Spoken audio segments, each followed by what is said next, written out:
Hey guys, tonight we're easing into something that sounds impossibly mundane, and that's exactly why it's perfect. You're in ancient Sumer, where the air smells of wet earth and roasted grain, and you're about to spend a long, peaceful day drying clay tablets in the warm light of the Euphrates, not writing them, not baking them, just letting them sit there and dry. That's it. You crouch low beneath the thatched eaves of your workshop, squinting at the early light. The Euphrates rolls slowly by just beyond the garden wall, its surface barely ruffled by the breeze. Birds chirp half-heartedly in the tamarisks. A reed mat crackles faintly beneath your knees.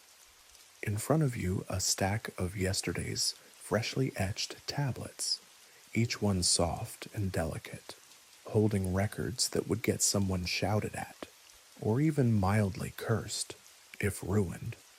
And let's face it, you probably won't survive this if you mess up the high priest's ration lists. But it's fine. You've done this hundreds of times. You're calm. You're steady. You're not the apprentice who dropped a half-dried proverb into the family latrine. So, before you get comfortable, take a moment to like the video and subscribe, but only if you genuinely enjoy what I do here. And if you're listening from somewhere far away, drop your location and local time in the comments. I always love seeing how many sleepy scribes are tuning in from across the world. Now, dim the lights, maybe turn on a fan for that soft background hum, and let's ease into tonight's journey together. The first thing you notice is the quality of the light. It's not just brightness, it's a kind of gold you only get during a Sumerian morning. You gently slide the top tablet off the stack, its surface still slightly damp and dark from yesterday's inscription session. The clay, taken from a silty bend in the river upstream, has that perfect density that only the seasoned eye or fingertips can detect. It's warm, but not sticky, firm, but not crumbly. You cradle it in both hands and give it a gentle breath of inspection. The floor of your courtyard workshop is packed dirt, cool to the touch, with scattered reed stalks and a few curious lizards blinking their way toward the shade. You've arranged several reed mats in the driest patch, just where the morning sun stretches in slow angles over the wall. It's not hot yet, that comes later. Right now, it's ideal. You kneel carefully and begin laying out today's candidates, each one etched with tiny cuneiform signs, no larger than your thumbnail, each one a labor of focus and repetition. Some are lists, some are letters, some, whisper it, are scribbled poems by bored scribes pretending to inventory barley.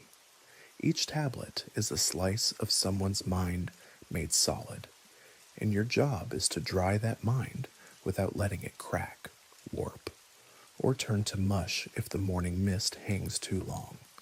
There's a rhythm to the placement. Your fingers hover, then press gently. You angle the wider ones just so, making sure the wind doesn't catch them. You lay the long ones at a slight tilt, encouraging evaporation without encouraging disaster. This isn't casual, it's choreography. You once saw an apprentice try to rush this step and ended up with a warped set of temple archives that dried into a perfect arc. People still talk about it, lovingly, mockingly. A breeze rustles your tunic, and you pause. Is it too strong? Will the upper edge of that wider tablet dry faster than the rest? You adjust it a few centimeters and place a smoothed pebble near the bottom to anchor it, not touching the clay. Just a visual marker. That's an old trick, one passed down through generations. Sumerians weren't just good at inventing writing, They were fantastic at micromanaging the elements. You glance back at the shelf where the blank clay lumps rest. Each one is wrapped in damp cloth, waiting for its turn. They'll stay soft a little while longer, especially if you stack them in threes and avoid the temptation to peek. The ones you've already laid out now catch the sun in a new way, the moisture starting to lighten at the edges, the surface firming subtly, a transformation so slow it's practically invisible, but you feel it, you always do, and then come the flies. One lands right on the phrase "one sack of dates," -2, and you swat it away with a folded leaf fan. You do it calmly, no drama, you're used to it. It's just you, the tablets, and the quiet of the morning. Occasionally, you hum a bit of a work song, a line that means nothing outside the city walls, but here helps mark the time. Historians still argue whether tablet drying was considered a form of spiritual ritual or just plain work. Maybe both. In Sumer, the line between divine and mundane was as thin as a reed stylus. You suspect the gods appreciated dry records too. No one wants their eternal judgment smeared by a rainstorm. You stretch your back, rub your clay-streaked hands on your apron, and rise slowly. The sun has crept higher, and the Euphrates now gleams like poured bronze. You squint again. Time to shade the southern row. Those ones always dry too fast. You walk over to the frame of woven reeds and unhook the shading cloth, letting it drop down in slow, fluttering waves. The motion stirs the air just enough to carry the scent of damp clay across your courtyard. A dog barks somewhere on the street beyond. A cart rattles by. But in here, the world is still, centered, every gesture deliberate, every breath steady. This, you think, is what peace looks like. You stoop again, fingers automatically seeking the texture of the next lump of river clay. It's been sitting in a shallow ceramic basin since dawn, covered with woven reeds to keep it from drying out prematurely. As you lift it, the weight is oddly satisfying, dense, cool, and promising. The surface yields to your thumbs, soft but firm, with just the slightest resistance as you begin the kneading process. You press and fold with slow, practiced motions. The way you work, it mimics how your teacher did it years ago. Long pulls, careful turns, no sharp bends. Each motion is meant to drive out any air pockets and break up hard clumps of silt. Even the sound it makes, faint squelching and slow sighs, is familiar, like a mud lullaby. You could almost do it with your eyes closed, but you don't. There are small pebbles to watch for, or fibrous river debris that sneaks in if you're not careful. One time, you found a tiny fish bone embedded in the middle of a ration list.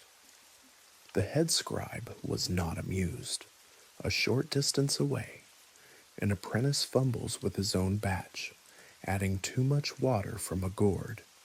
You hear the slop before you see it. He glances up at you nervously. You don't say anything, just raise an eyebrow and continue folding your own slab with quiet dignity. You've made that mistake, too, once.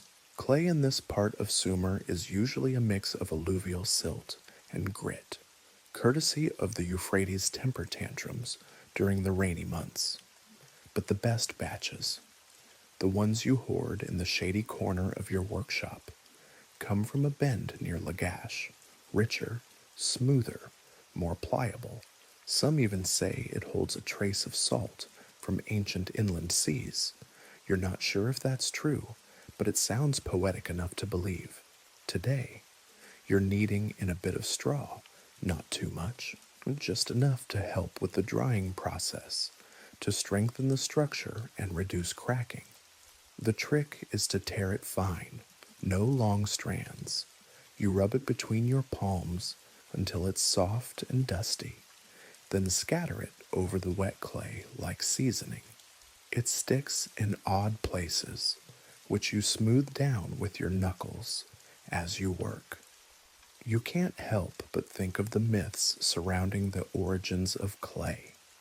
One version tells of Enki molding the first humans from river mud and divine breath. Another claims clay holds memories, like echoes of the earth itself. You're not entirely convinced, but still, every time you press your fingers into it, there's a small part of you that wonders if the clay remembers you too. You shape the mass into a flat slab, then divide it into thirds with the edge of your hand. No knives, too sharp. You prefer the soft curve of your palm. The texture is smooth now, almost buttery, with only the faintest grit under your nails. You pat it gently into its rectangular form, careful not to let the edges bulge or warp. The size depends on the purpose. A tax record standard width, a letter to a cousin, something narrower, a prayer to a minor grain deity, probably circular, though you suspect the gods don't really care about geometry. As you press out the slab's edges, you glance toward the door. The sun is creeping higher, and that means you'll need to finish shaping quickly. You've learned to trust your hands more than your eyes. They know when the moisture is right. You give the slab one last smoothing stroke, then lift it, palms open, and walk slowly across the workshop courtyard. On the way, you pass yesterday's batch, some of them drying nicely, others slightly too pale, which worries you. There's still time to shift their position, but for now, you lay down this new one. It makes a faint puff as it touches the mat.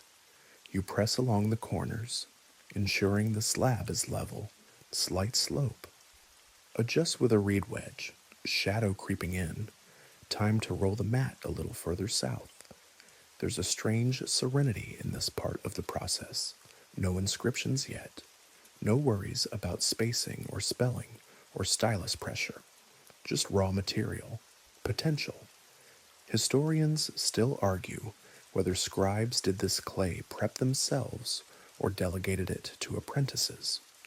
You suspect the answer is both, depending on how stubborn the scribe was and how inexperienced the apprentice. In your case, you like the feel of it. It centers you. Also, last time your apprentice tried to knead a slab, he somehow ended up with a lopsided triangle that couldn't even hold one column of signs. A breeze stirs again, this time warm and dry. Perfect. The humidity's dropped just enough to begin that delicate outer crust formation. You'll still need to rotate each piece a little later, but not yet. Not until they've had a chance to firm up naturally. You return to the clay basin for the next batch. Another soft lump waits under the reeds. You lift it, and the cycle begins again. Press, fold, pat, shape. Your hands move like river water, flowing in rhythm, adjusting pressure by feel rather than thought. Somewhere outside, a goat bleats, a woman laughs. The city is waking up slowly, as if reluctant to rush. The temple bells haven't sounded yet. That'll come with the next shift. You're in no hurry. You've got clay. You've got light. You've got peace, and that's more than enough. The courtyard is now bathed in light.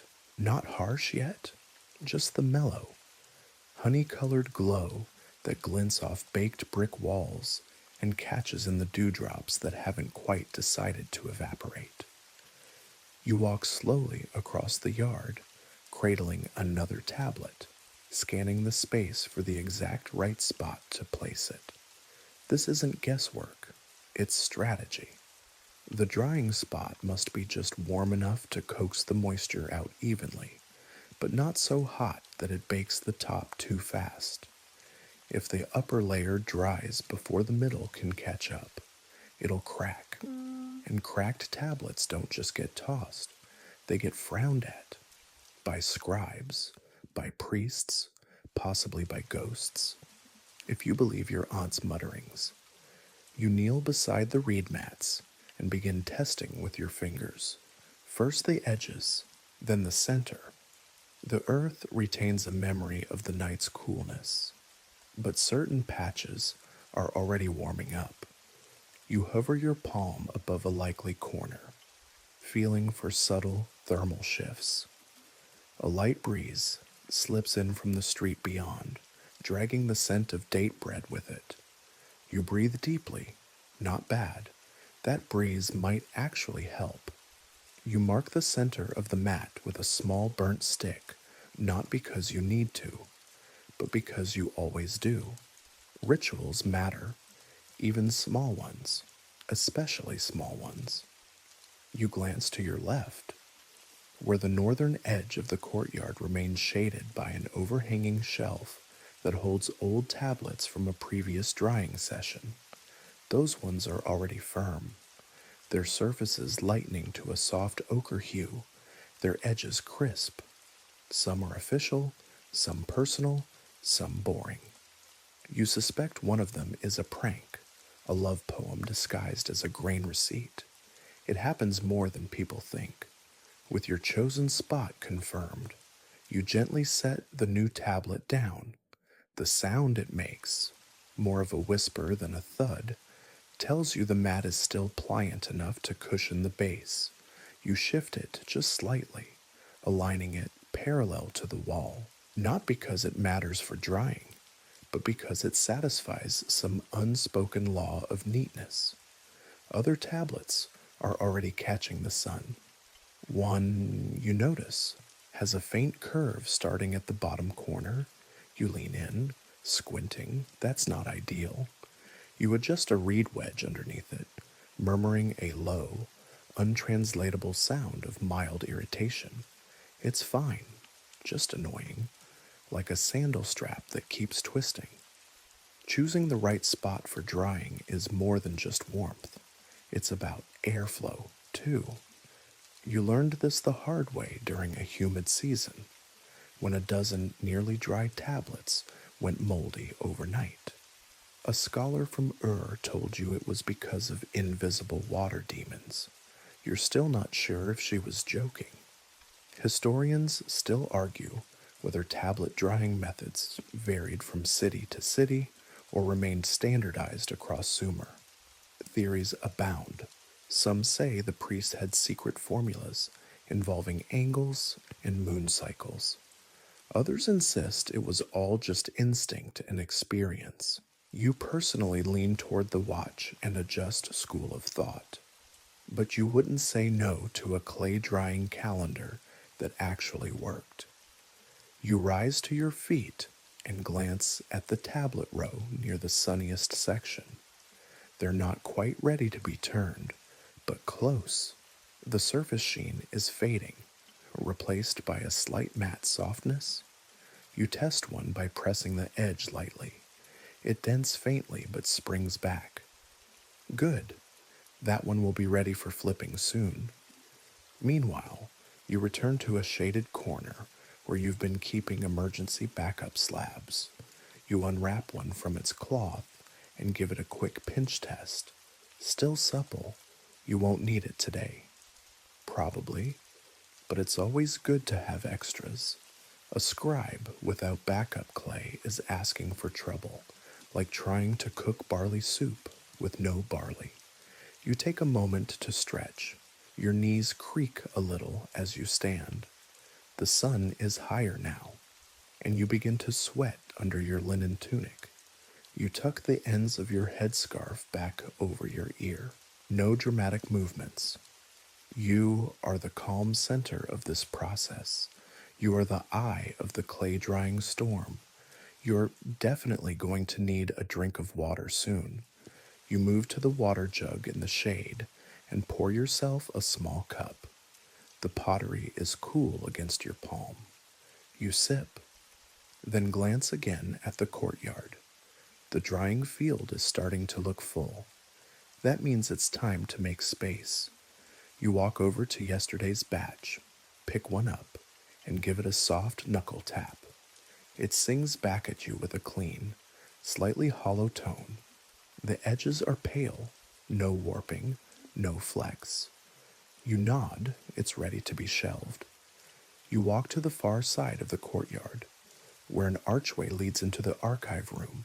Inside, the temperature drops a degree or two.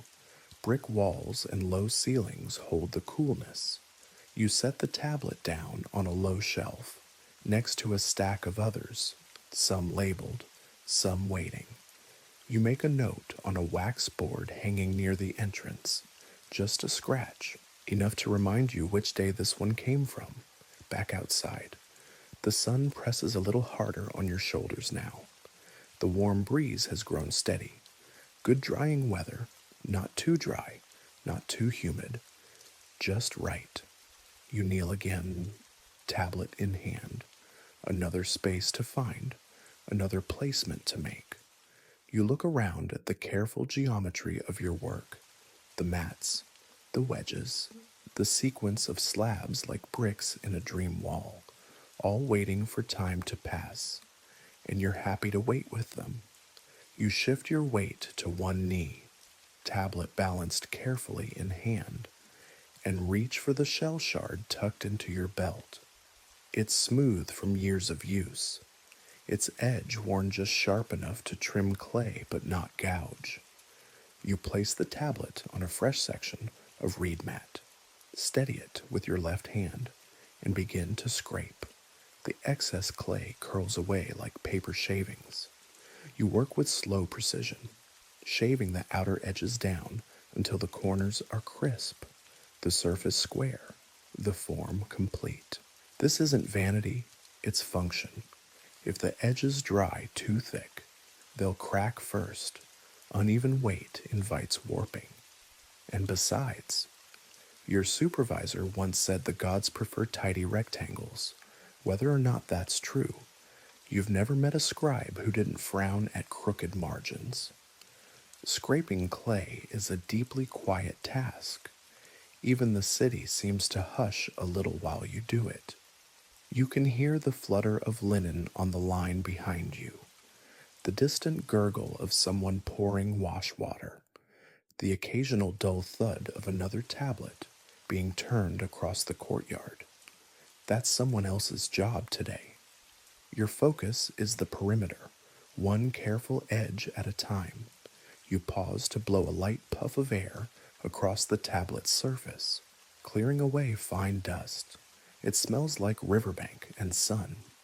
You catch a glimpse of a faint stylus mark near one edge, a previous scribe's margin note, perhaps, or the beginning of a sign that was later erased. You rub a fingertip gently over it. It's soft still, but the memory of that mark will stay even after the tablet has dried. Clay holds stories, longer than people expect. Now comes the laying flat. You lower the cleaned tablet with both hands, angling it just enough that one corner kisses the mat first, then letting the rest descend slowly. No sudden drops, no slaps. You once saw a novice toss a tablet down like a bread loaf. The resulting splatter was memorable. Once it's down, you press the edges gently with your thumbs, encouraging any air bubbles to escape and ensuring full contact with the mat. Air trapped beneath will create weak spots. You know that now. You learned it the day your perfectly etched inventory list cracked in half after a gust of wind flipped the corner and let the sun cook it from one side only. The temple still has two halves of that list, filed side by side like siblings who don't speak anymore. Historians still argue whether these mats were ever ritual objects or just plain household tools. Some claim they were specially woven, infused with sacred oil, or marked with symbols. You've seen all kinds, rough, fine, even one embroidered along the edge with tiny reed-stitched patterns. This one's plain, though just function. That's enough. Once the tablet is laid, you reach for a stylus, not to write, but to gently test the firmness of the slab. You tap one corner, then the center, then the far side, just a soft pressure. It responds with that dull, slightly sticky resistance that tells you it's ready to start the slow, even journey toward dryness. You let out a breath you didn't realize you were holding. The air is warmer now. A fly drifts lazily past your ear. You wave it away with the flat of your hand, careful not to disturb the other tablets nearby. Each one is its own patient, each one waiting to be monitored, nudged, rotated, so encouraged. You glance across the field of clay rectangles. They almost look like sleeping animals, sunbathing in silence. You resist the urge to smile too broadly. That kind of sentiment gets you mocked in scribe circles. One tablet has caught too much sun. Its edge is drying too quickly. You scuttle over and shade it with the curve of your arm while reaching for a narrow strip of linen, draped lightly over the top. It softens the light and slows the process. You whisper a few choice words under your breath, not curses, just phrases for coaxing things into balance, like a lullaby for mud. You remember a story told by one of the older scribes about a priest who claimed he could hear the tablets as they dried, like voices mumbling from the earth. You thought he was joking until you started to hear the soft creaks and murmurs they make on hot afternoons. Tiny shifts as moisture escapes and shapes begin to settle. Maybe he wasn't wrong. Maybe it's not just evaporation. Maybe it's remembering. Another breeze rustles the mats. You lift the hem of your tunic and fan the area gently, just enough to keep the air circulating, not too fast. You're not trying to rush nature, only encourage it. You think of yourself more like a gardener than a technician, except your plants are flat, silent, and usually contain tax data. A pigeon coos from the wall. You glance up. It's the same one that's been watching you all week. You've named it Ninsun after the goddess, though you're not sure she'd appreciate being represented by something that poops so freely. Still, it adds to the calm. You toss a pinch of barley in her direction. She ignores it. As usual, typical deity behavior.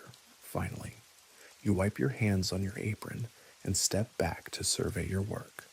The tablets gleam softly, a patchwork of light and shadow. Some are newer, darker.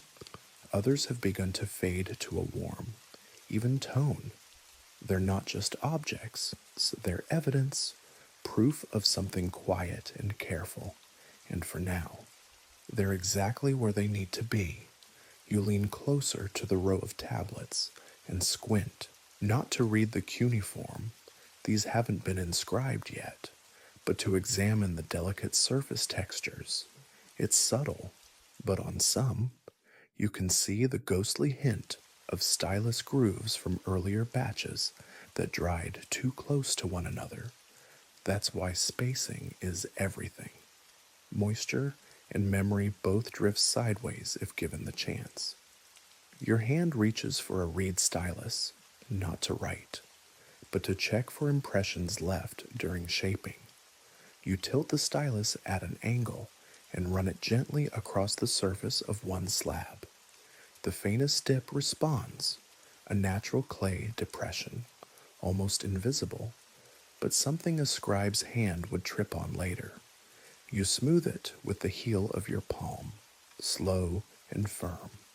It's around this point in the day when the morning hush begins to yield to the buzz of the city, somewhere not far off.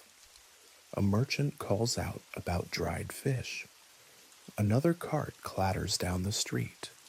pulled by a donkey you're fairly certain used to belong to your cousin. You never got that bet repaid. Still, in the shelter of your courtyard, you work uninterrupted. This is the hour when light sharpens, strong enough now to cast precise shadows of every tablet. That helps. You begin checking shadow length as a way to gauge drying stages. Longer shadows. The sun's still too low. Shorter. Crisper shadows. Drying's in full gear. The scent of clay becomes earthier as the water leaches out. That first cool, wet smell has given way to something warmer, dustier, like the memory of a rainstorm on stone. You draw in a slow breath. It's oddly comforting, like the courtyard itself is exhaling alongside you. You reach for one of the tablets, drying near the sunny edge. It's a smaller piece, probably meant for a private letter or maybe an offering list. You lift it gently, supporting it with both hands like it's a sleeping bird. Turning it is always the riskiest moment. The surface may seem dry, but the inner clay could still be tender. You've seen entire inscriptions blur into smears from an overconfident flip. You press one finger softly to the underside, warm but not hot, just enough give. You make the turn, a quarter rotation only. You don't flip it entirely, never that. Instead, you tilt it so the previously shaded edge catches light. This rotation is about evenness, balance. You do the same for 3 more nearby tablets, each one with slight adjustments. One gets propped on a sliver of reed. Another is shaded with a strip of parchment salvaged from a spoiled scroll. There's artistry in this, but no audience. No one applauds when a tablet dries without a single warp line. Still, you feel it, the tiny pride, the sense that something ancient and slow has been preserved, if only for another day. Historians still argue whether Sumerian scribes developed a formal schedule for rotating tablets or relied solely on intuition. Some archaeological finds suggest intervals marked into workshop walls. Others believe it was simply the domain of the tablet master, a title reserved for only the most reliable in the workshop. You're not one of those yet, but your record's clean this season. No splits, no mildew, and only one pigeon incident. Speaking of pigeons, Ninsen has crept closer to the courtyard wall. She eyes your drying row with what you can only interpret as smug curiosity. You pick up a dried chickpea from a bowl nearby and toss it toward her with half-hearted flair. It misses by a foot. She doesn't flinch, back to the task. There's one tablet, slightly thicker than the rest, that's giving you pause. It's not drying evenly. The surface looks fine, but the weight is wrong. You lift it and realize the bottom corner is still damp and cool. You shift it to a diagonal slant using a bit of folded reed mat, the kind of thing a novice wouldn't notice. But you do, and that matters. As you work, the play of sunlight across the mats becomes something like a clock, not exact, but reliable. You know by heart how long it takes the shadow of the water jar to reach the tablet row. You know when to pause for the midday meal by the angle of warmth on the back of your neck. These aren't times measured in numbers. They're times measured in clay. A dog barks, then 2. You glance toward the gate but see nothing, probably just a dispute over a dropped date cake. You smile to yourself. Last week, you dropped a sweet near the kiln, and the courtyard became a battleground. You still have the sandal bite to prove it. The last tablet of the row looks ready. You tap it with your stylus. The tone is satisfying, a muted toke that tells you it's nearly cured, not ready for archiving yet, but on its way. You gently drag it a few finger widths away from its neighbor, ensuring the airflow continues uninterrupted. The courtyard is starting to resemble a perfectly disheveled mosaic, slabs at varying angles, shadows playing across them, reeds tucked here and there like ritual offerings. No two tablets are drying at exactly the same rate. That's how it's supposed to be. Like people, they each respond to time in their own strange way. And you're their shepherd. You guide them gently from mud to memory. You crouch again beside the first tablet you laid out this morning and tap it with the end of a twig, not too hard, just enough to get a feel. The sound is key. A low, dull thud means there's still moisture deep inside. A higher, crisper note tells you the outer layer has firmed up, that it's holding its shape against the air.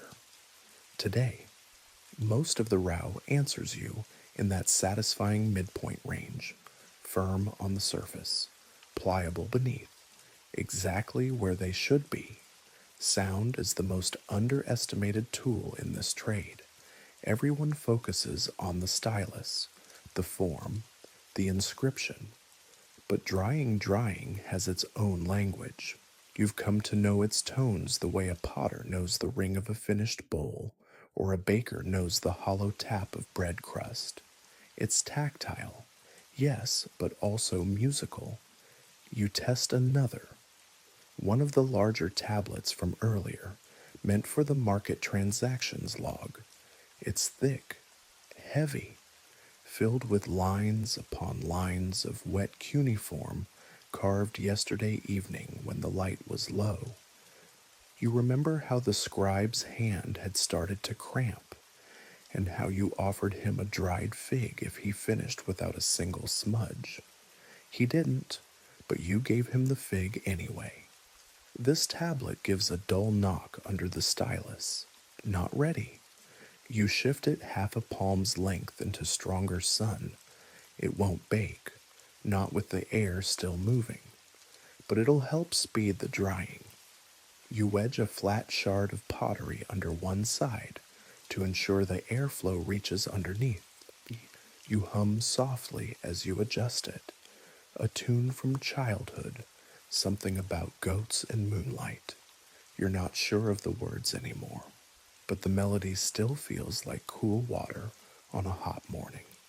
Then comes the whispering, not from the clay. This time, it's the city. The market is awake now, full of voices layered over one another. Merchants shouting about lentils, cloth traders swearing their dyes came from distant mountains, temple officials barking instructions to bored-looking scribes. But here, in your little courtyard, the noise thins. It floats in, loses its sharp edges, and fades among the reeds. You almost like it. The way the outside world continues while yours stays slow. You run your fingers across the top of a drying slab. The ridges of the cuneiform are firm now, not prone to smearing. They catch dust in their grooves, always a sign to brush lightly with a frayed reed. You do so, letting the debris fall into your lap. You'll clean it later, maybe. You hear footsteps approach, the clumsy shuffle of your apprentice. He enters without speaking, holding a tablet in both hands like it might explode. He raises his eyebrows. You glance at the clay. It's one of the misfits, odd size, uneven thickness, probably meant for temple graffiti or the recipe for someone's love tonic. You take it from him, test it with a tap. The sound is watery. You shake your head and point to the shaded mat near the garden pot. He nods and retreats, hopefully wiser. There's a theory among modern scholars. Historians still argue whether Sumerians ever intentionally tuned their tablets, placing them in certain orientations or locations to achieve consistent drying. Some think it's superstition. Others believe it was a proto-scientific method of quality control. You think it was just care. People who worked with their hands knew better than to trust random placement. The truth is, each tablet has its own mood. One might dry straight and calm. Another might twist the moment your back is turned. That's why you listen. To sound, to instinct, to that little internal note that hums when something isn't quite right. You check your shadow again. It's creeping up the wall. Mid-morning now. Time to turn the second row. You walk the edge of the mats, lifting and rotating each slab with both hands, soft palms spread wide to distribute weight. The process is slow, patient. Your fingers never hurry. Your breath stays steady in the corner.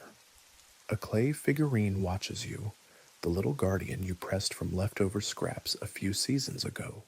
No eyes, no arms, just a squat, smiling blob that's somehow become your unofficial assistant.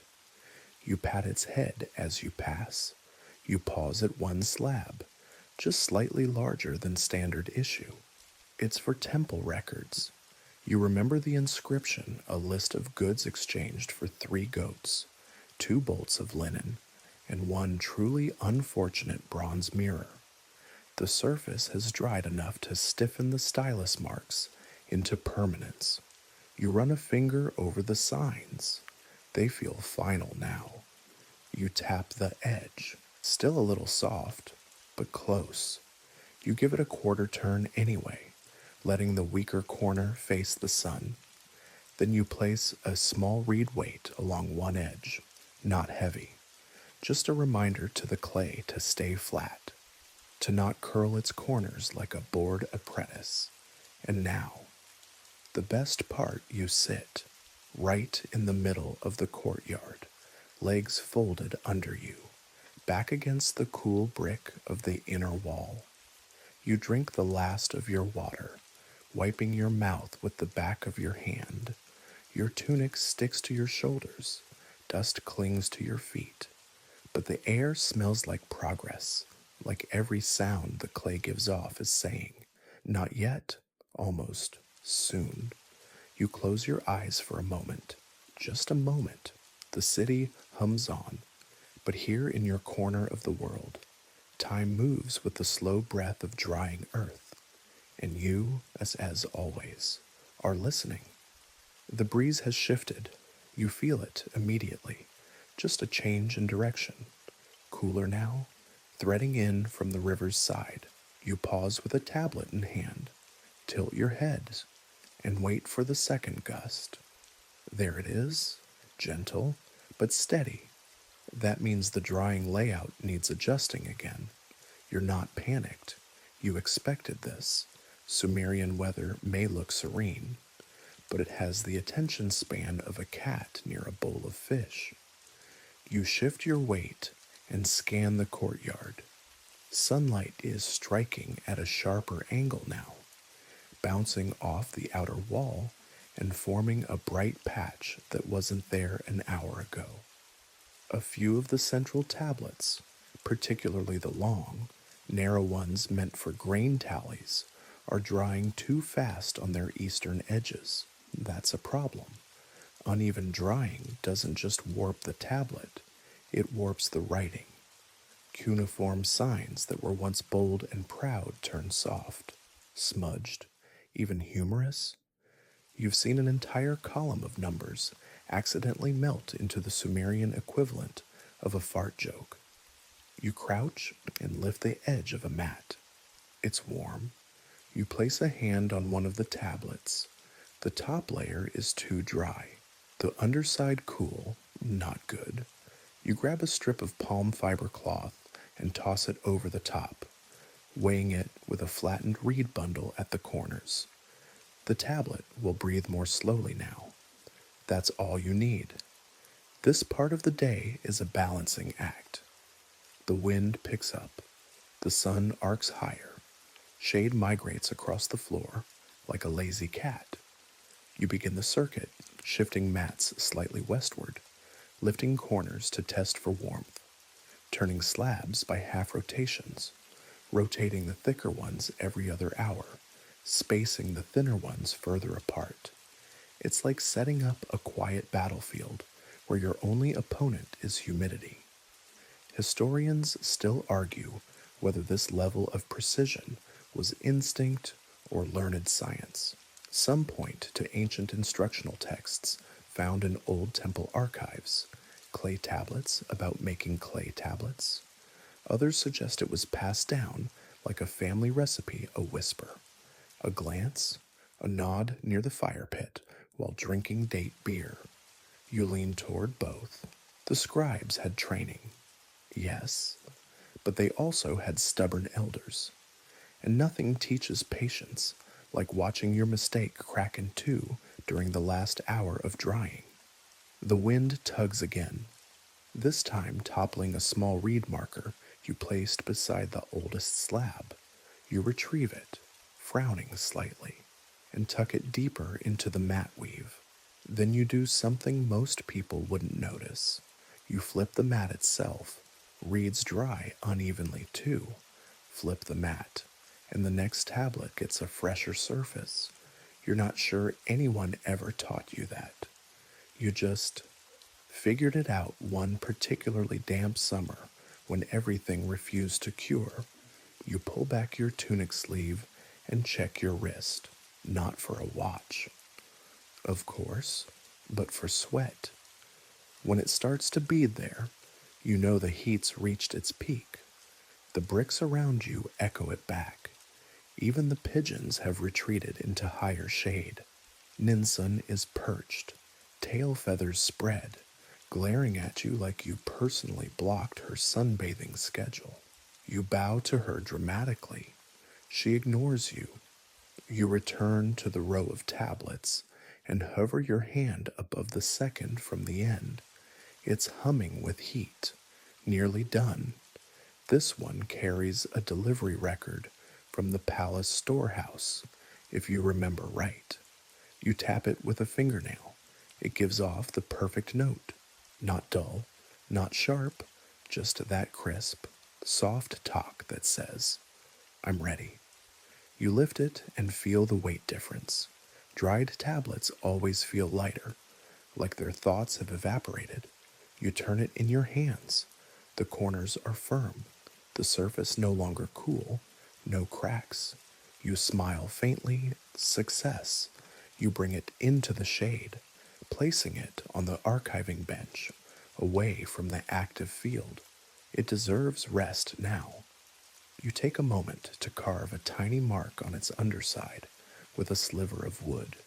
Nothing big, just your mark. A whisper to future scribes that someone watched this one carefully. Back outside, the light's angle has shifted again.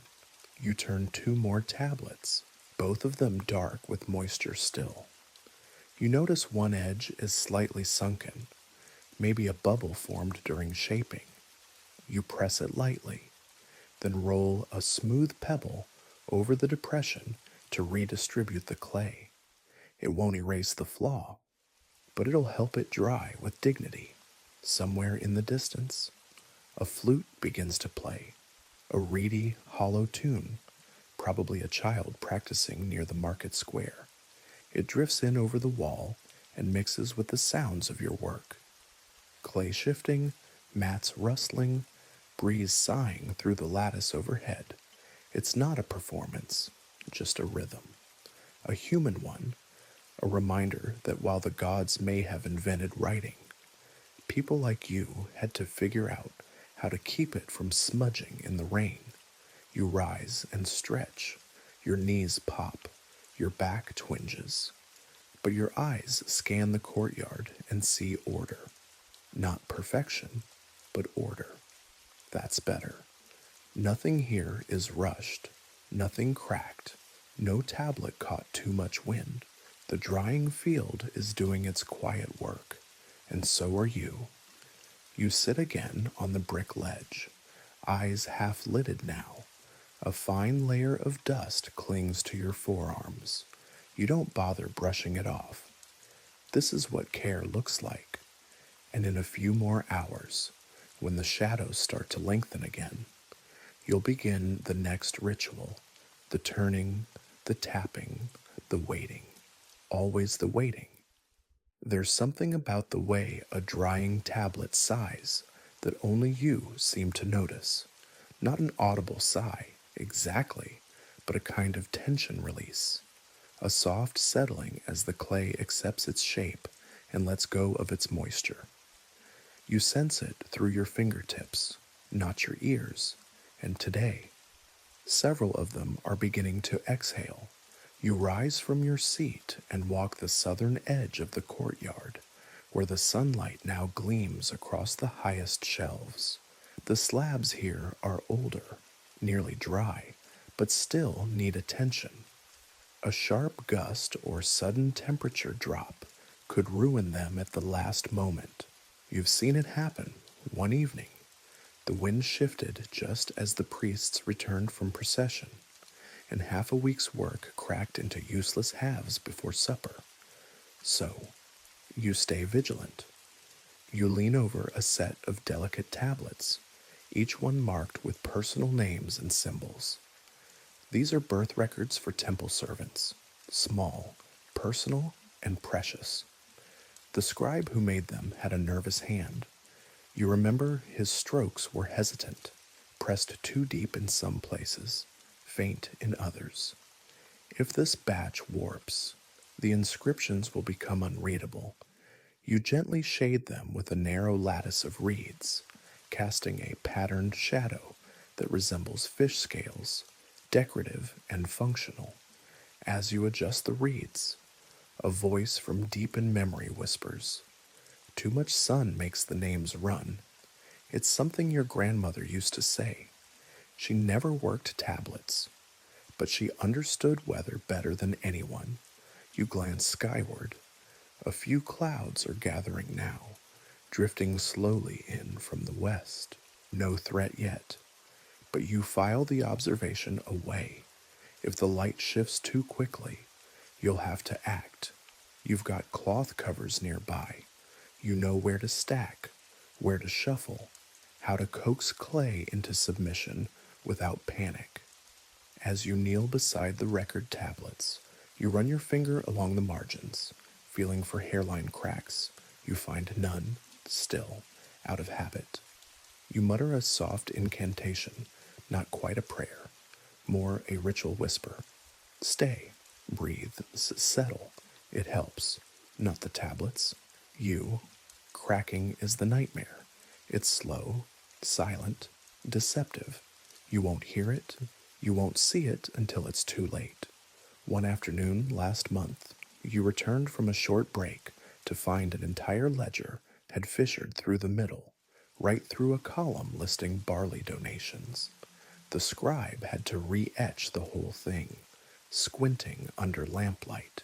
You shared your last fig with him. It was all you could do. Historians still argue whether Sumerians used oil rubs or incantations to prevent cracking. There's evidence for both. Some texts mention sacred salves, others speak of breath and murmured blessings. Personally, you trust the breath more than the oil. It's free, and it never leaves a residue. Now you move to another tablet near the center. This one is slightly warped, not badly, but enough that it deserves attention. You shift its position and press the high edge gently with your knuckles, not too hard. The clay is almost dry. You're guiding now, not shaping, encouraging, not commanding. You tuck a sliver of palm wood beneath one side. It creates a gentler drying slope, letting the inner moisture escape without fighting gravity. You whisper to it too, though you don't realize you're doing it until halfway through. Another breeze passes through. You catch it with your face, turn into it, and smile slightly. Still dry, still mild. Good. Then you remember the story of the temple of Asher's cursed tablet. the one that cracked every time someone tried to dry it, no matter where they placed it. Some say it was because it bore a royal insult. Others blame a particularly sarcastic apprentice. The truth, probably just bad clay. But the legend lives on. You glance at your own rows. No curses here, just quiet slabs of soft wisdom in the corner. Your apprentice appears again, holding a tablet with wide eyes and even wider fingers. You signal him over. He offers you the piece, thicker than necessary, slightly asymmetrical. You give it a slow look and then guide him to the shaded edge of the mat. You don't scold him. You just show him where the drying would go fastest and why. You explain the angle of the sun, the sweeps of the wind. He nods, listens, learns. That's how you were taught too, by watching, by feeling, by guessing wrong and being gently corrected. You watch him lower the tablet. He does it better this time. Still slow, but thoughtful. That's all you ask. Then, from behind, a familiar sound, the flutter of wings. Ninsun has returned, landing perilously close to the narrow edge of your drying ledger. You freeze. She takes a step, another. You hiss through your teeth and wave your hands. She hops away with royal indifference, fluffing her feathers as though offended by your rudeness. You inspect the slab. No damage, just a faint indentation from her claw. You smooth it over with the side of your thumb, whispering a very respectful apology to any god who might have seen that near disaster. As the sun creeps further west, your work slows. The tablets now hold a chalky sheen, not quite finished, but nearly. You take a long breath, letting your eyes drift across the drying field. It's orderly again. No exposed corners, no uneven shading, just rows of gentle, waiting earth, learning how to be still. The moment the sun dips, just low enough to cast that first golden streak along the top of the courtyard wall, you know it's time. You stand, knees stiff, joints quietly protesting, and begin your afternoon circuit, the careful rechecking of every tablet. This is when mistakes like to show themselves. Edges that curled in silence, surfaces that formed tiny, invisible stress lines, or worst of all, corners that began to separate like a dried fig split at the seam. You approach the row of proverb tablets first. These are always temperamental, small and thin, and usually inscribed with frustrating brevity, 1 or 2 lines at most, always trying to be clever. The clay seems to sense the smugness of the words. You crouch beside the nearest one and run your thumb gently along the margin. Smooth, slightly firm. You tap. A soft, clear tone hums beneath your fingers. Good. That one will survive. You move to the next. This one's older. You notice a faint smudge near the top right. Someone brushed it before it fully dried. Probably your apprentice again. Though to be fair, it could have been you. You've swiped sweat from your brow with clay-covered fingers, more times than you care to count. You try to smooth it over with a wetted fingertip, but the mark's already set. You sigh, a minor blemish, but it'll show. You leave it. Better to preserve the flaw than risk cracking by overworking the surface. To your right, another set of tablets is arranged on a tiered shelf. These are the account records from the barley exchange. Longer, thicker slabs, each one crammed with cuneiform. They dry slower, and their weight makes them prone to sagging at the center. You use 2 flat reeds, like levers to lift one just enough to peek beneath. No warping. You rotate it 90 degrees and shift a pebble into place beneath one corner. It's satisfying in its quiet way. This kind of work. You aren't changing the world. You're just making sure someone else's words make it into tomorrow, a few tablets over. You find a real challenge. It's warped slightly to one side, curling at the edge like a page half turned. You frown. Not ideal.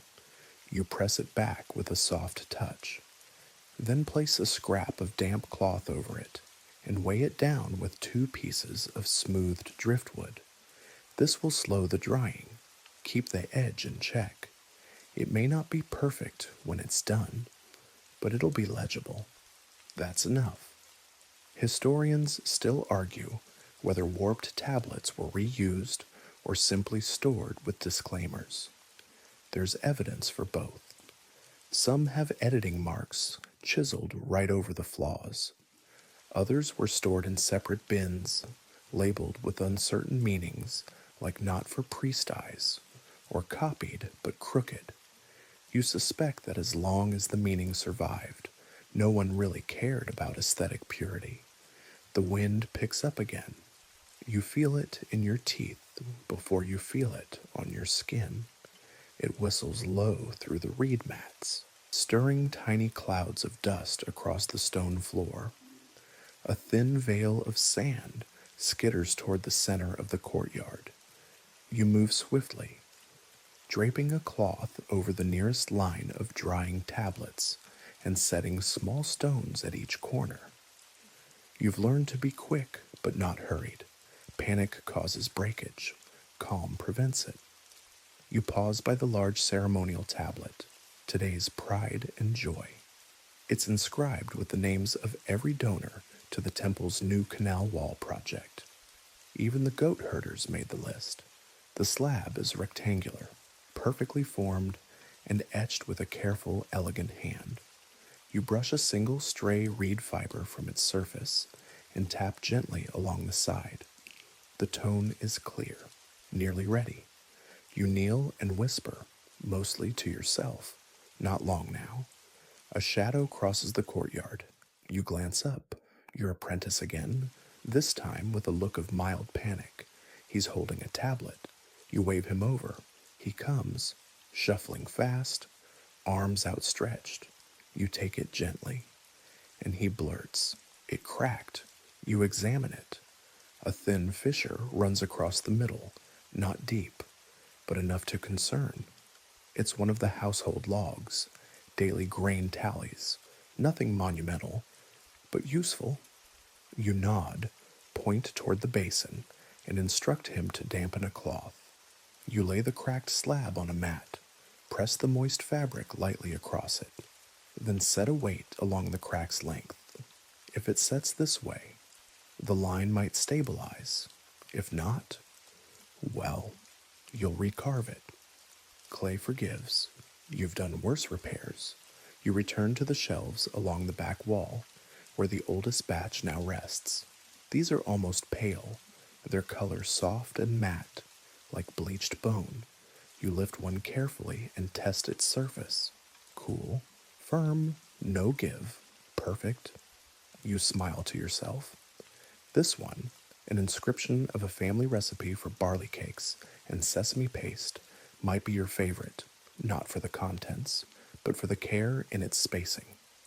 The scribe made each sign neat, almost playful. You imagine them hunched over the slab, tongue pressed to lip, or trying not to smudge anything. And now, it's dry, preserved, safe. You carry it inside.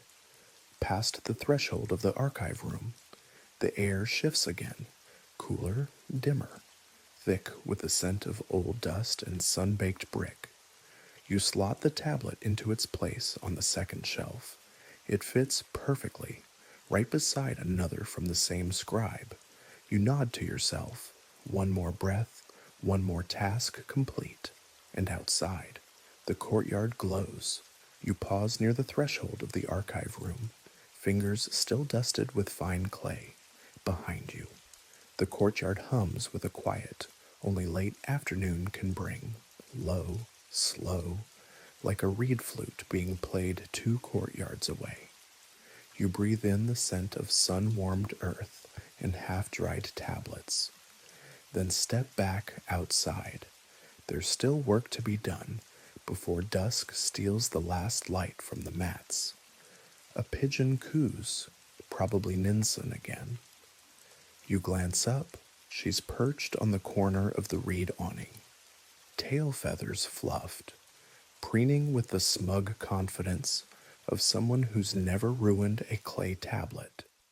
Unlike the apprentice, you spot him hunched over in the far corner, attempting to even out the surface of a repaired tablet with far too much moisture and the wrong end of a reed stylus. You'll deal with that later. For now, you head toward the section of drying slabs closest to the gate. These are from earlier in the week, already firm, but not quite cured. Some bear inscriptions for temple inventories. Others carry more intimate things, dedications, dreams, small disputes between neighbors, recorded by a junior scribe with decent penmanship and no real authority. You lift one, thin, elegant, etched with a prayer to Nana, god of the moon. The surface is flawless, no bubbles, no buckling. It makes a sound like dry parchment when tapped. You nod to yourself and set it aside on a shelf lined with folded cloth. It will cool slowly overnight, hardening further. You'll fire it later this week, if it's meant to last forever. Not all of them are. This thought brings you to a familiar, often ignored ritual deciding which tablets are meant to last and which are temporary. It's not always your choice. The temple handles the big decisions, but the drying field is yours. You're the first line of defense against time, wind, and clumsy feet. You remember a particular slab from years ago, detailing the fish count from a flooded canal, boring even by scribe standards. But the clay dried perfectly, the inscription crisp, the form unmarred. It was so beautiful you almost wanted to keep it forever. Instead, it was erased 2 days later and reused for a note about stolen geese. Some tablets get immortality, others get recycled. Historians still argue whether this division was random, bureaucratic, or divine. Some point to written policies found in old archives, detailing which texts were to be fired and which were to be kept soft for reuse. Others say it was based on instinct, judged by feel, by beauty, by some internal whisper from the clay itself. You prefer that idea, the notion that the clay knows. You return to the mats and test another row. These larger ones were etched by a senior scribe who insists on overwatering his slabs. They always take longer to dry, and they always require extra attention. You press a corner of one tablet gently. Still cool, still dense. You reposition it closer to the outer edge, where the bricks radiate heat late into the afternoon. A subtle recalibration. Nothing dramatic, just guidance. You find a flat reed tool tucked behind one of the cloth baskets and use it to smooth a faint ripple on the surface of another slab. It's not a flaw yet, just a suggestion of one. The reed strokes the clay like a whisper. You barely leave a mark, but you know the difference it makes. You pause for a moment and look around. The mats are a constellation now, points of soft memory laid out in the sun, each one slowly becoming solid, each one holding something someone cared enough to write down. There's a quiet dignity in that, and a weight, too. You sip water from a clay cup and let your shoulders sag. You stretch your back against the sun-warmed brick wall, letting the last golden light bathe your hands. The sun has tipped past the courtyard rim, casting long shadows across the tablet rows.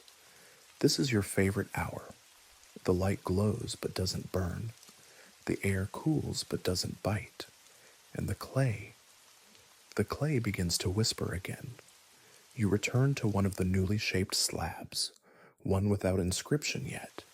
Its surface is flawless, blank, still damp, but nearly ready.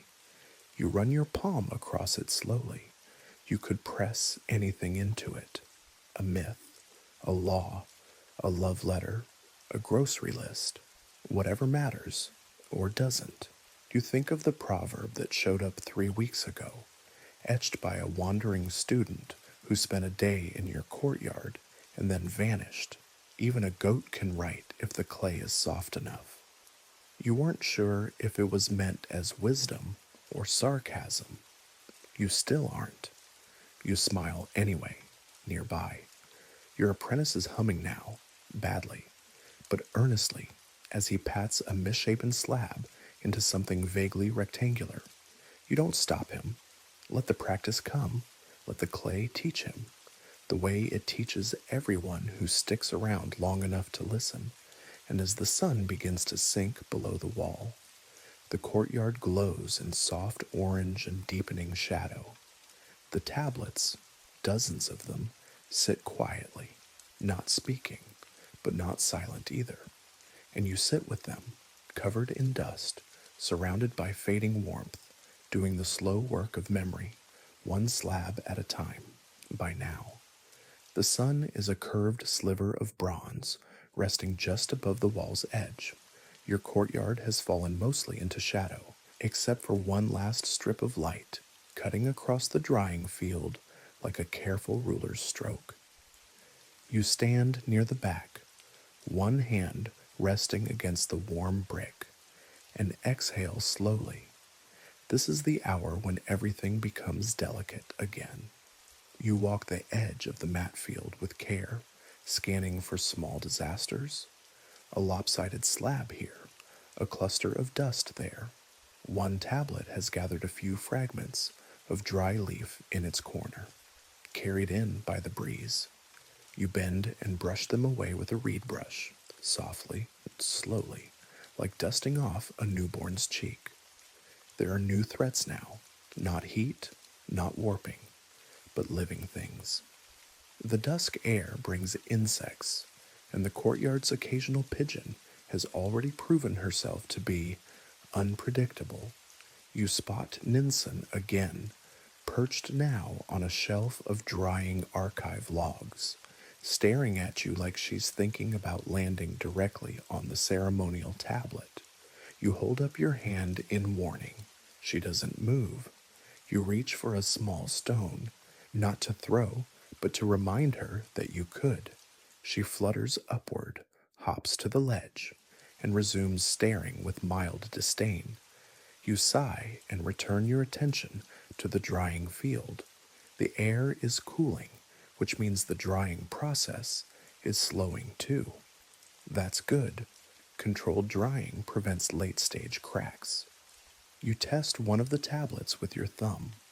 It's reached the stage you like best, the one where it no longer yields at all, but still holds the memory of moisture, a solid softness, a firmness with breath still inside. You tap it with the tip of your fingernail. The sound is clear, not metallic, not hollow, just right, still. You remember what happened last week. A scribe from the northern temple delivered 2 tablets late in the day, asked you to dry them overnight. You placed them carefully. You covered them. You woke in the morning to find both had split neatly down the middle. It wasn't your fault. The clay had been overworked, but it lingered in your thoughts for days afterward. You walk to the rack where your supplies sit: mats, cloths, reed slats, a shallow basin of fine dust for mending. You take a pinch and sprinkle it across a tablet that's showing signs of surface tension, tiny ridges forming in the upper left corner. The dust settles like powder on skin. You pat it down gently, coaxing the clay to ease back into stillness. Historians still argue whether this dusting technique was widely practiced or a regional peculiarity. Some digs suggest it was common in Uruk, while others find no evidence outside Nippur. You don't particularly care. It works. You straighten and stretch your back again. The light has thinned. The wall's edge no longer glows. It's time to prepare the covers. You keep several reed cloths folded on a low shelf, woven tight enough to shield from insects, loose enough to allow the last air to pass through. You unfold one and begin laying it gently over the oldest row of tablets. One by one, you tuck the corners in, not too snug. The covers make the courtyard look like it's bedding down for the night. Even the slabs seem to shift slightly in response, as if they too are ready for rest. You reach the far corner and find one last slab thin, small, with a single line of text just barely pressed into its surface. It's a name, a child's, probably, perhaps etched by a parent too poor to afford a hired scribe. It's misshapen, the spacing's off, but you recognize the effort in the hand. You brush the dust from its edge and lay a cloth across it, as gently as if it were a pillow. You glance toward the gate. It's quiet now, no sounds from the street. The city beyond your wall has begun to dim, merchants shuttering stalls, families lighting lamps somewhere far off. A lute plays two slow notes before pausing forever, and just then, a soft gust of wind swirls through the courtyard, lifting one edge of a cover before settling it back down again. You press the cloth flat and weigh it with a smooth shard of old pottery, your lucky piece, the one from a tablet that dried flawlessly during a thunderstorm. You've kept it ever since. Then comes a sudden noise, a thump followed by an unmistakable squawk.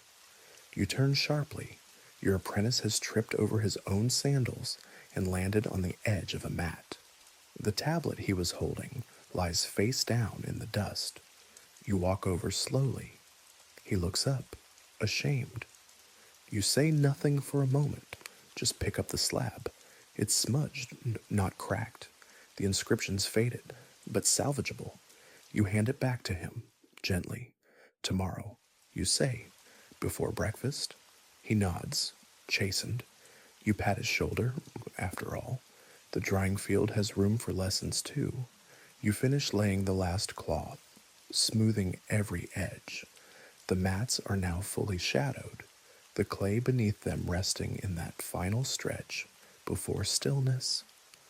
The courtyard smells of dust and reeds and time. You gather your tools, brush the clay from your hands, and glance back once more at the covered field. Tomorrow, it will all begin again, but for now, the tablets are asleep. You linger a moment longer beside the last covered mat, fingertips tracing the edge of the reed cloth as if reluctant to let go.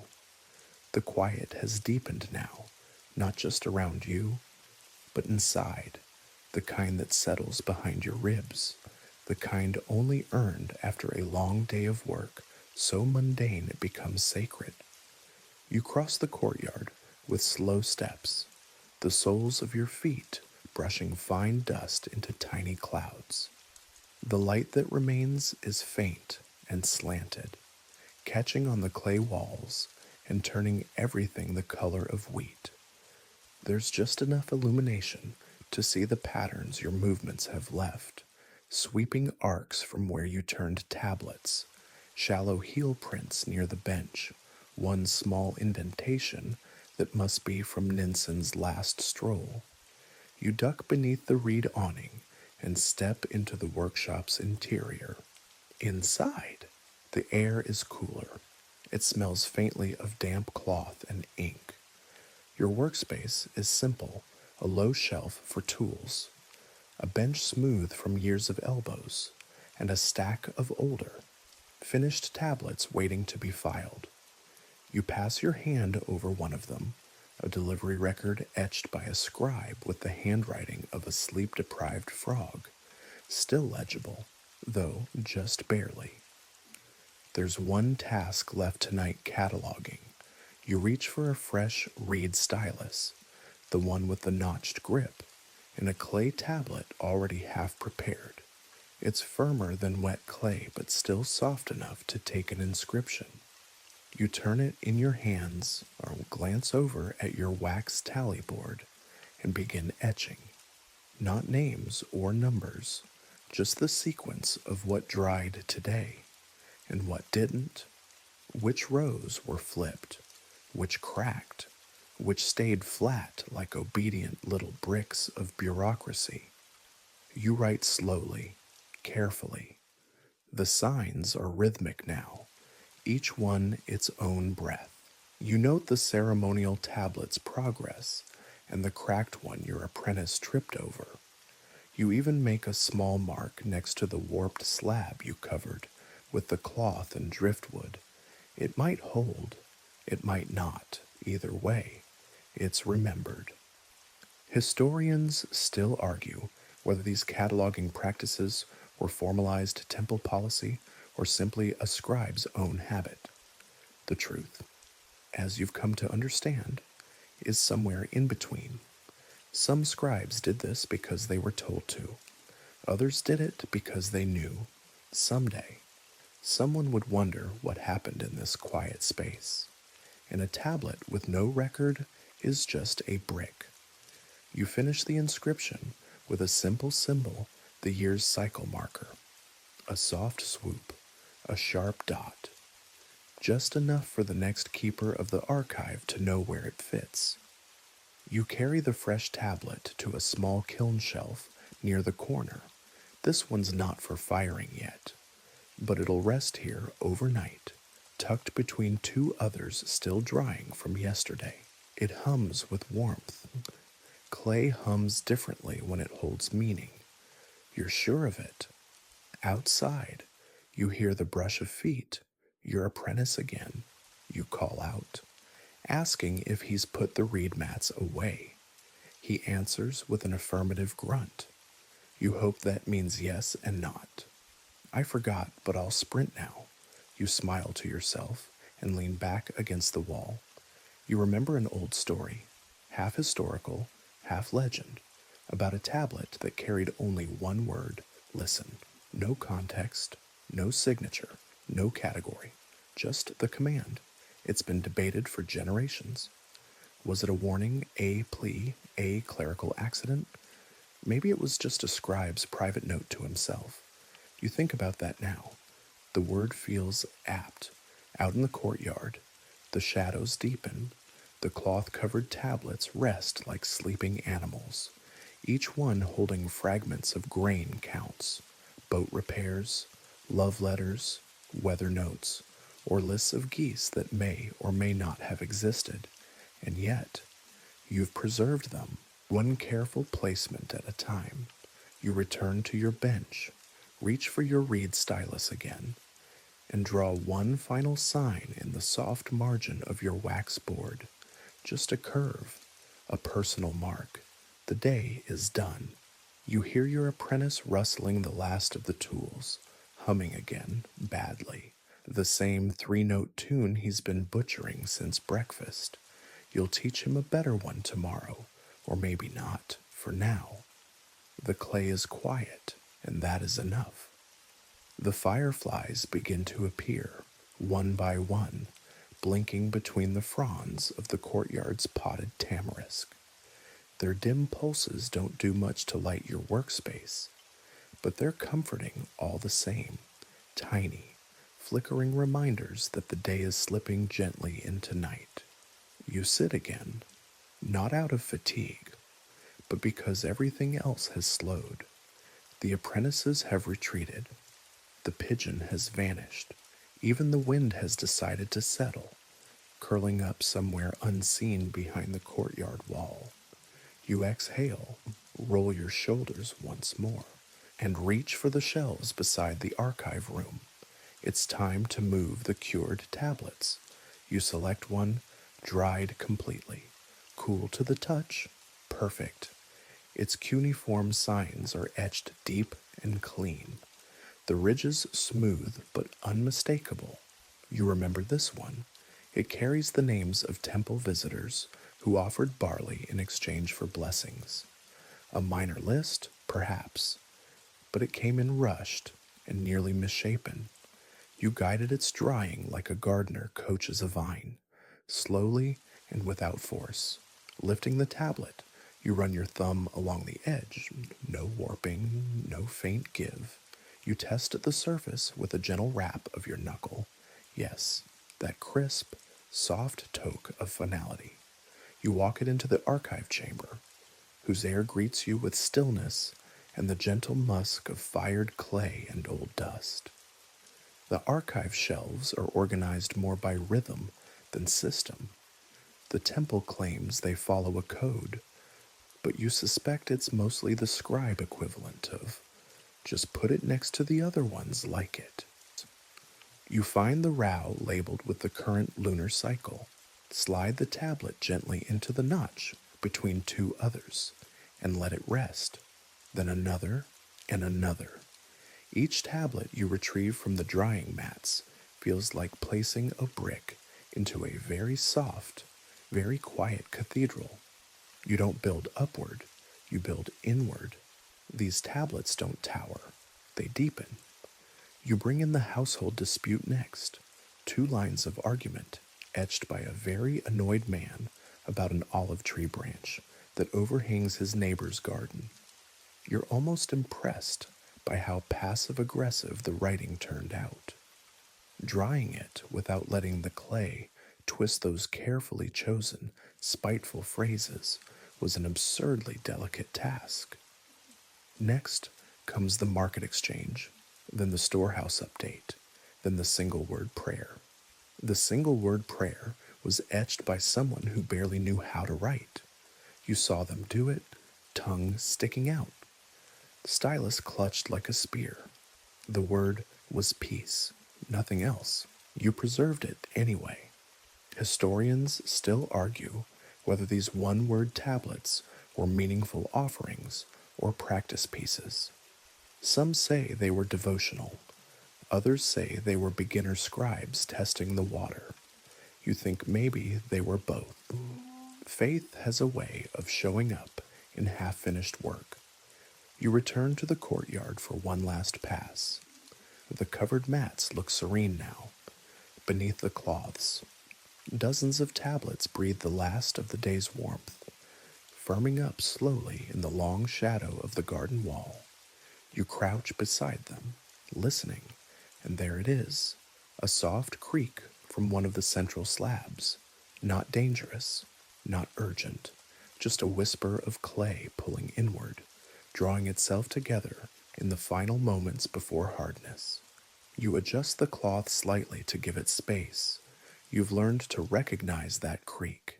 It means the clay is doing exactly what it's supposed to, not racing to dry, not resisting it either, just accepting.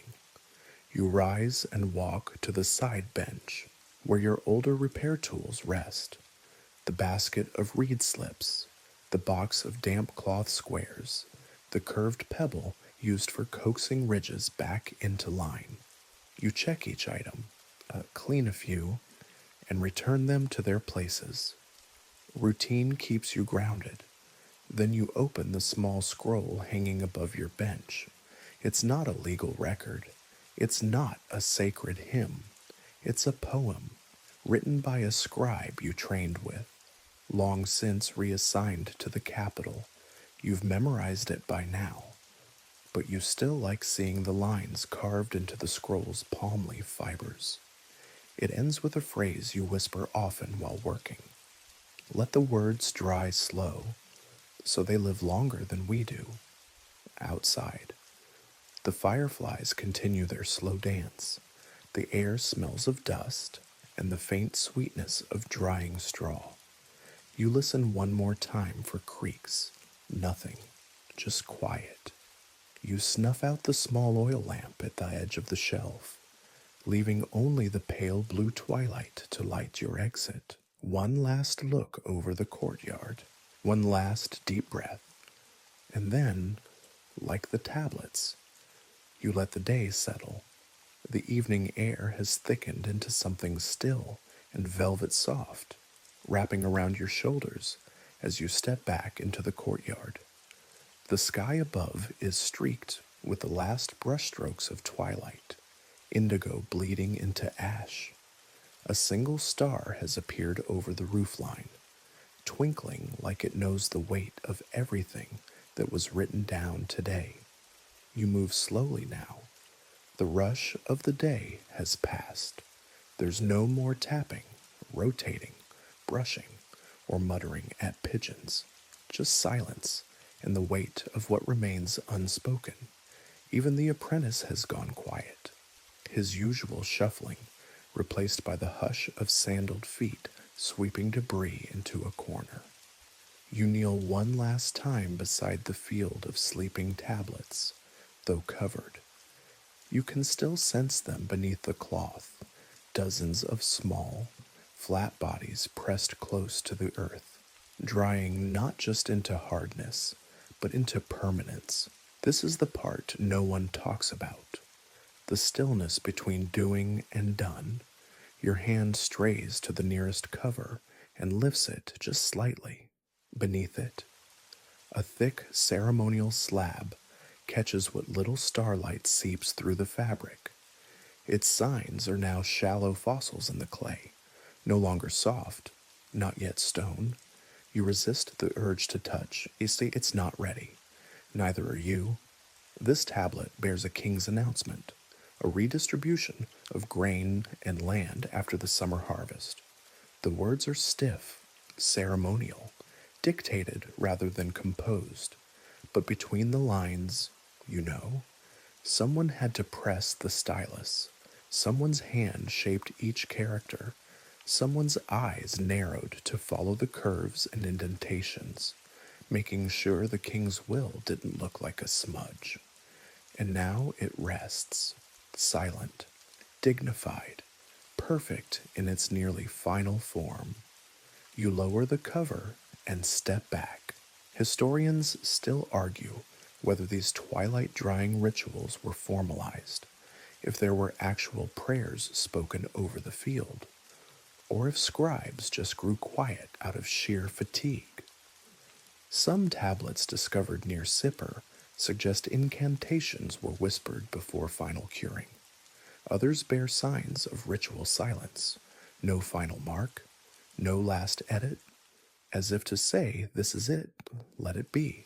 You suspect both were true. A sacred moment doesn't always need a ceremony. Sometimes it's just a breath, held a little longer than usual.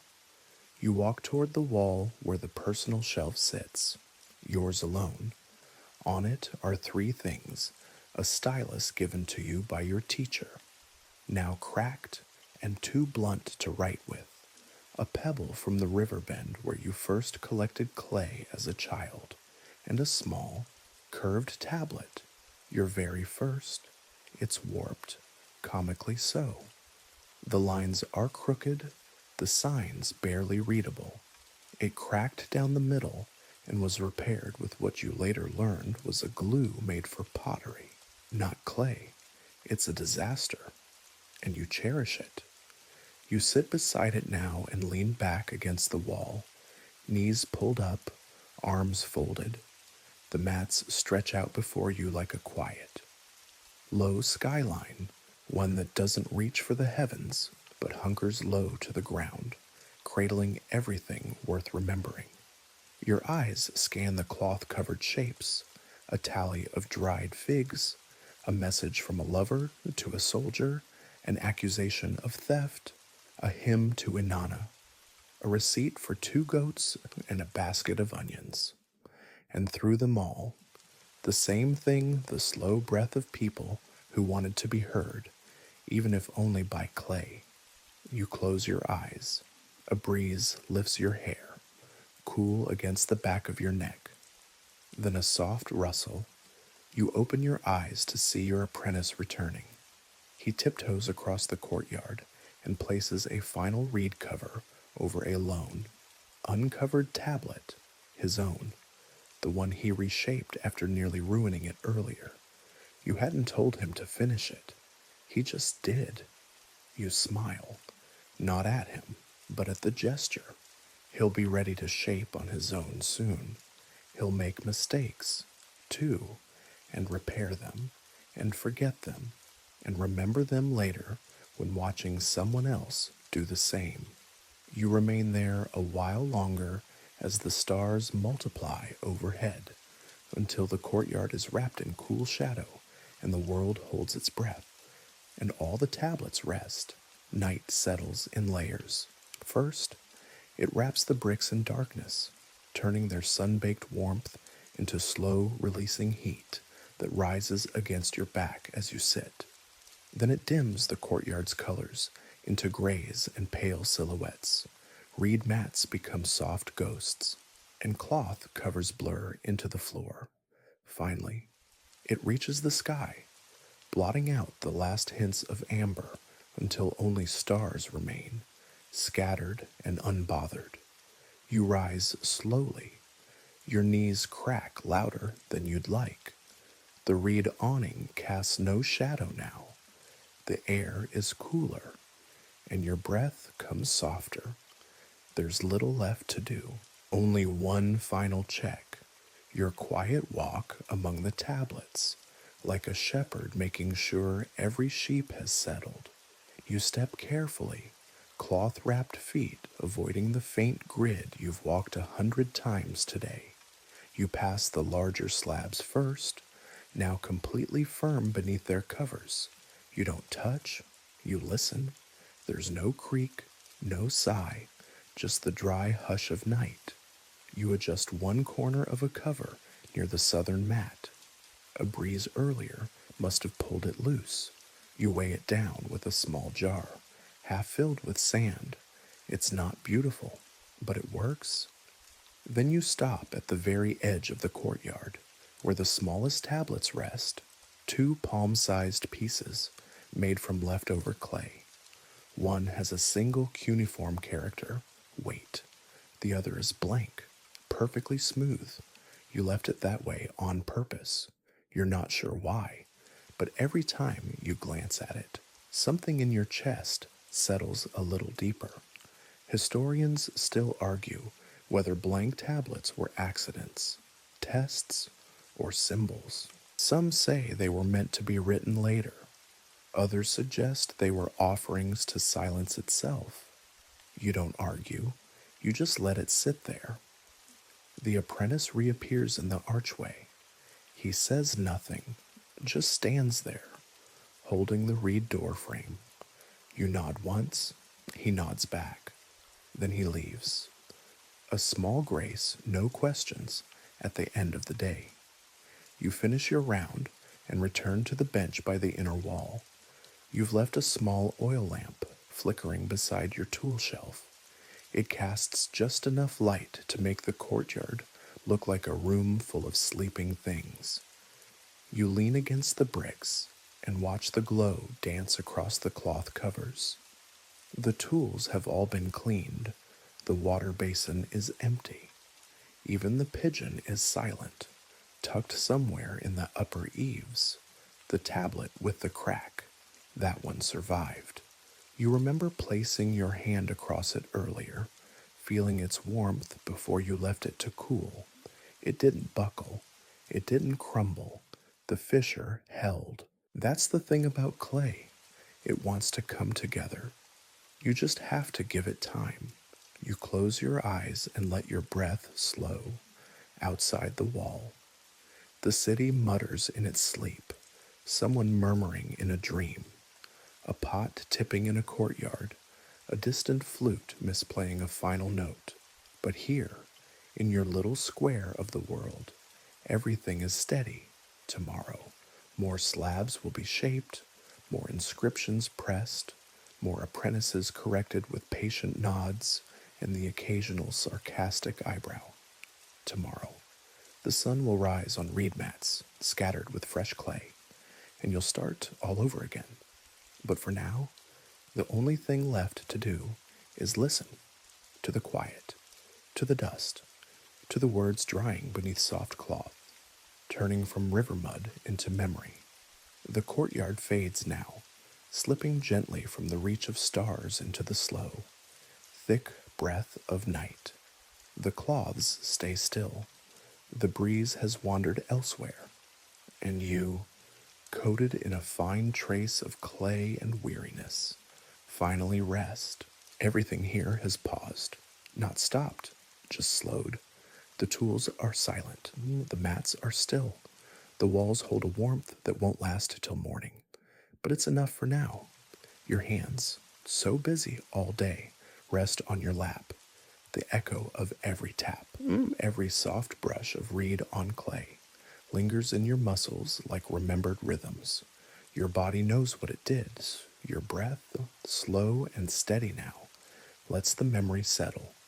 The air cools gently against your face, and in your mind's eye, the tablets remain, rows of stories and lists and names and nonsense, soft and solid, quiet in the dark.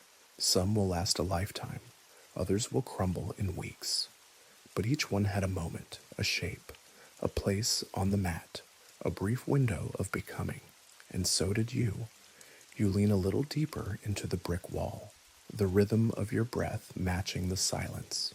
No voice calls, no pigeon flaps. Even the stars seem to blink slower. Let the tablets dry. Let the dust fall. Let the night carry you and sleep.